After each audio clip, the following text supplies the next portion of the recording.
severe thunderstorm warning for southwestern Susquehanna County in northeastern Pennsylvania, northwestern Lackawanna County in northeastern Pennsylvania, northeastern Wyoming County in northeastern Pennsylvania, until 5:15 p.m.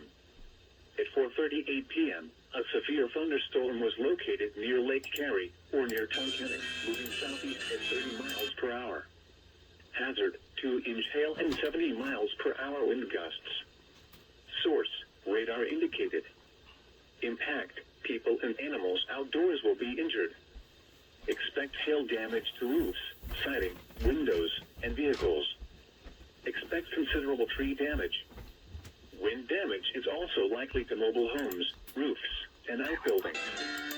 Locations impacted include Clark Summit, Rush, Clifford, Tunkhannock, Springville, Dimmock, Clarks Green, Glenburn, Dalton, and Factoryville.